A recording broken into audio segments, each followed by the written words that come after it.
Hello everyone. मैं सत्येंद्र सिंह आपके अपने चैनल इंडियन पीसीएस एकेडमी में बहुत बहुत स्वागत करता हूं।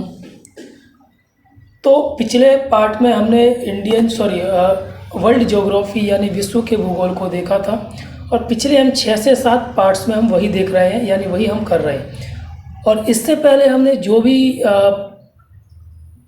क्लासेस ली थी वो हमने ली थी इंडियन ज्योग्राफी की। उसी के साथ साथ में हमने करंट अफेयर की क्लासेस भी ली थी। इंडियन ज्योग्राफी अपने लगभग चैनल पर 40 से 41 के समथिंग वीडियोस डले हुए हैं, आप उनको जाकर देख सकते हैं। वहाँ से आप एक बहुत ही बेहतरीन अपनी समझ विकसित करेंगे भारत को भूगोल को लेकर। और मैं आपसे इतना वादा कर सकता हूँ, आपको ये पढ़ने के बाद किसी भी किताब की आवश्यकता नहीं पड़ेगी। और ये बहुत ही हाई लेवल है, यानी जितने भी छोटे एग्ज़ाम होते हैं उससे लेकर बड़े एग्ज़ाम्स तक सारे एग्ज़ाम हम इसमें क्या कर सकते हैं, कवर कर सकते हैं। ओके। और जो माध्यम लेकर चल रहा हूँ वो हिंदी मीडियम का चल रहा हूँ, और क्योंकि हिंदी मीडियम को लेकर बहुत ही कंटेंट कम यूट्यूब पर या किसी भी जगह उपलब्ध नहीं है बड़े एग्ज़ाम्स को लेकर, तो मेरा वही मोटिव है कि थोड़ा हिंदी मीडियम को थोड़ा बढ़ावा दिया जाए और आप लोगों को आगे बढ़ाया जाए। ठीक है। तो अभी फ़िलहाल हम जो देख रहे हैं विश्व के भूगोल में पृथ्वी का निर्माण कैसे क्या हुआ था, वायुमंडल का निर्माण कैसे हुआ था, जो पृथ्वी की आंतरिक संरचना में जितने भी परतें हैं वो सब हमने सब नहीं देखी। उसमें से हमने भूपर्पट्टी को कल फिनिश किया था, उसके आगे हम आज बढ़ने वाले हैं। तो बस आप लोगों का साथ चाहिए और आप लोग सपोर्ट करते रहिए तो मैं आगे चलता चलूँगा। मैं सब्सक्राइब और लाइक की बिल्कुल नहीं बोलूँगा। अगर आपको क्लासेस पसंद आती हैं तो ये आप सब्सक्राइब कीजिए और लाइक कीजिए। ठीक है, चलिए।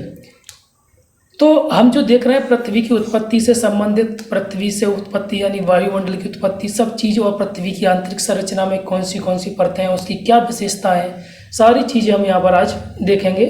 ठीक है।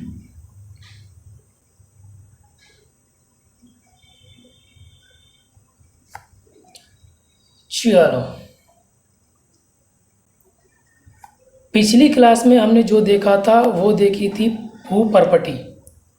भूपर्पटी के बाद की जो हम क्षेत्र देखते हैं, मोह असंबद्धता आपके मन में आना चाहिए। अगर आती है कहीं भी तो आपके मन में आप कोई भी डाउट नहीं रहेगा कि मोह असंबद्धता क्या होती है, असंबद्धता होती क्या है, बिल्कुल भी क्लियर मैं आपको करा चुका हूँ। अगर फिर भी आपको कोई भी डाउट है असंबद्धता से लेकर तो आप मुझे कमेंट कीजिए, मैं फिर से इसकी क्लास लूँगा जितनी भी स्टूडेंट्स को डाउट है, क्योंकि मेरा उद्देश्य है कि मैं यहाँ पर पढ़ा रहा हूँ तो आपके मन में एक भी डाउट ना छोड़ूँ।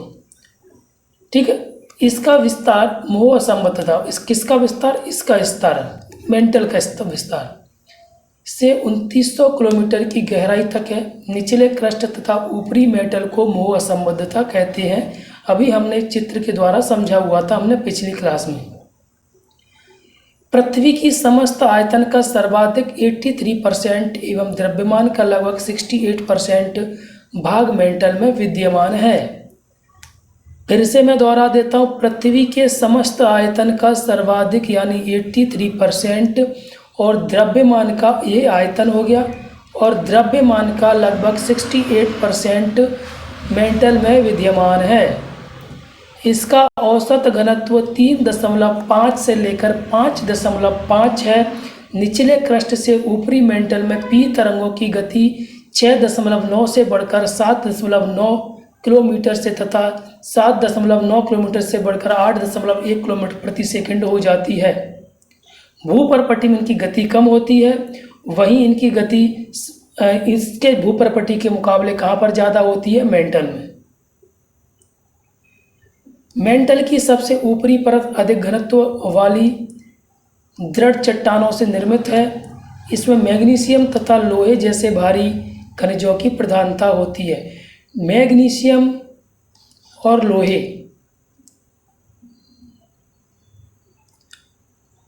ऊपरी मेटल के ऊपरी भाग को दुर्बलता मंडल कहा जाता है। तो दुर्बलता मंडल किसे कहा जाता है, सब क्लियर हो गया। दुर्बलता मंडल ही ज्वालामुखी क्रिया से उद्गारित होने वाला लावा का प्रमुख सोर्स होता है। मेटल की निचली परत को मध्य मंडल कहा जाता है। कोई डाउट ना रहे, ओके।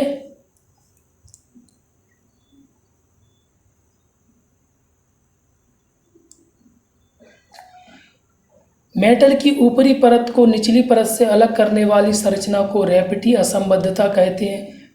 फिर से समझिए, मेटल की ऊपरी परत, मेटल की ही है दोनों, ऊपरी और नीची परत को अलग करने वाली संरचना को क्या कहा जाता है? रैपिटी असंबद्धता। असंबद्धता क्या होती है समझा चुका हूँ, है ना। भूकंपीय लहरों की गति के आधार पर मेटल को 3 भागों में डिवाइड किया गया। जिन्होंने संबद्धता नहीं समझी है वो पिछले वीडियो में जाकर उसकी क्लास ले सकते हैं।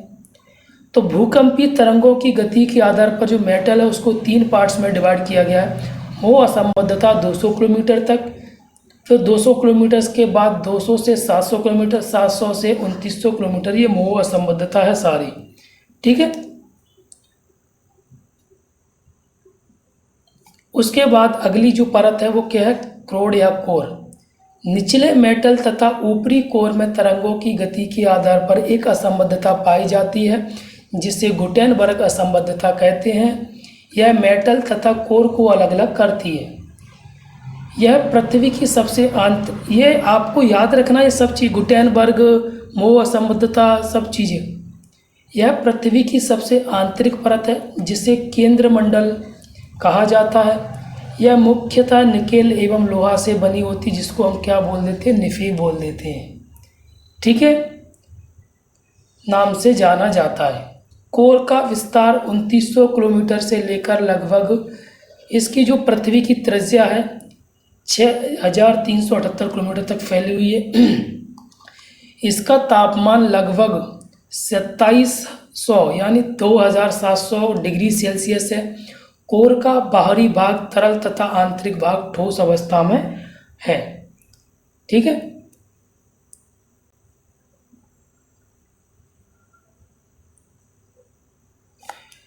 पी तरंगों की गति के आधार पर इसको 2 उपभागों में बांटा जाता है, बाह्य कोर तथा आंतरिक भाग कोर।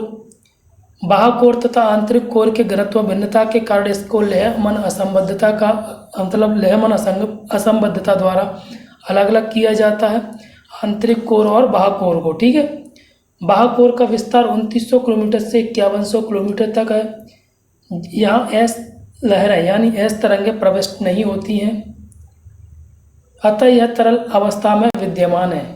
आंतरिक कोर का विस्तार 5100 से इतना, जो आप पीछे भी हमने अभी पढ़ा है पिछली स्लाइड में, जो ठोस तथा अथवा प्लास्टिक अवस्था में है। इसका घनत्व लगभग 13 ग्राम प्रति घन सेंटीमीटर है।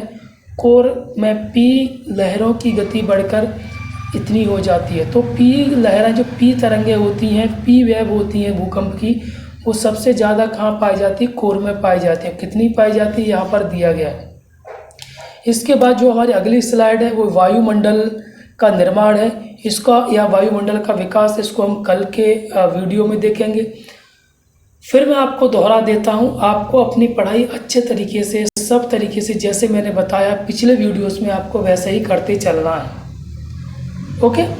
और बढ़िया आराम से आपको डेली, ऐसा नहीं है कि 7 दिन में आपने 2 दिन पढ़ लिया, महीने में आपने 2 दिन 10-10 घंटे 12-12 घंटे पढ़ लिया, ऐसे नहीं पढ़ना। आपको डेली पढ़ना, 8 घंटे पढ़ना, 10 घंटे पढ़ना, लेकिन डेली पढ़ना है। ठीक है। चलिए।